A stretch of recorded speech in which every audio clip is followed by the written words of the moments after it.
ஆண்டவரும் இரட்சகருமாகிய இயேசு கிறிஸ்துவின் இனிய நாமத்தில் உங்கள் யாவருக்கும் அன்பின் வாழ்த்துக்களை தெரிவித்துக் கொள்கிறேன். அருமையான தேவ பிள்ளைகளே, புதிய நாள் புதிய நம்பிக்கை தின தியானத்தின் மூலமாய் இந்த நாளில் கூட உங்களை சந்திப்பில் நான் மிகுந்த மகிழ்ச்சி அடைகிறேன். அல்லேலூயா.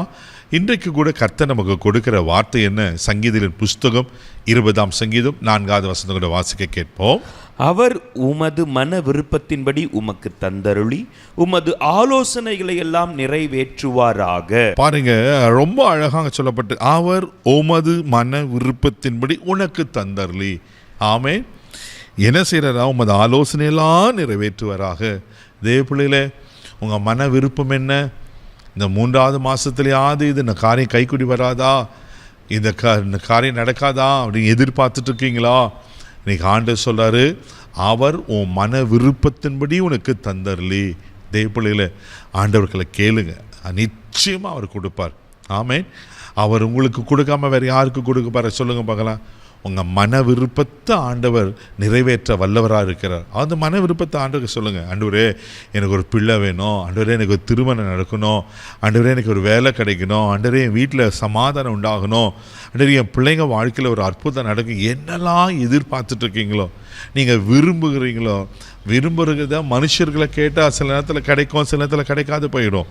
ஆனால் ஆண்டவர்க்கத்தில் நமக்கு சொல்லும்போது அவர் நம்ம மன விருப்பத்தை நிறைவேற்றுகிற ஆண்டவராக இருக்கிறார். அல்லேலூயா.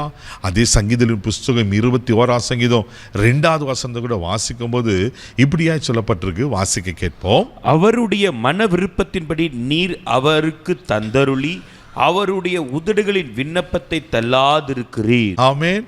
அப்போ உங்கள் விருப்பத்தை மனுஷர்களை சொல்வதை காட்டிலும் தேவனிடத்தில் சொல்லுங்க, ஆண்டவத்தில் சொல்லுங்க.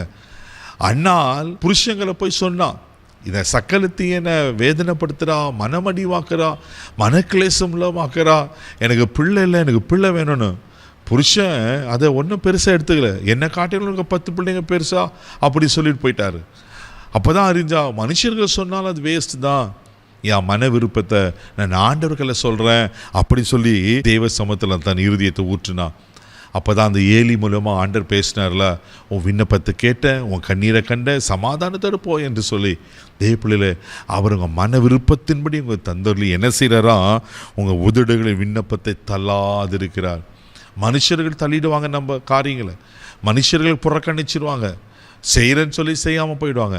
ஆனால் என் ஆண்டவர் அப்படிப்பட்டவரில் அவருங்க மன விருப்பத்தை நிறைவேற்றுகிற ஆண்டவராக இருக்கிறார். அல்லேலூயா. பிலிப்பியர் நிருபம் 2ஆம் அதிகாரம் 13ஆம் வசனம் கூட வாசிக்கும் போது இப்படியாய் சொல்லப்பட்டிருக்கு. வாசிக்க கேட்போம். ஏனெனில் தேவனோ தம்முடைய தயவுள்ள சித்தத்தின்படி விருப்பத்தையும் செய்கையையும் உங்களில் உண்டாக்குறவராய் இருக்கிறார். பாருங்களேன், விருப்பத்தையும் செய்கையும் உங்களில் உண்டாக்குறவராக இருக்கிறார்.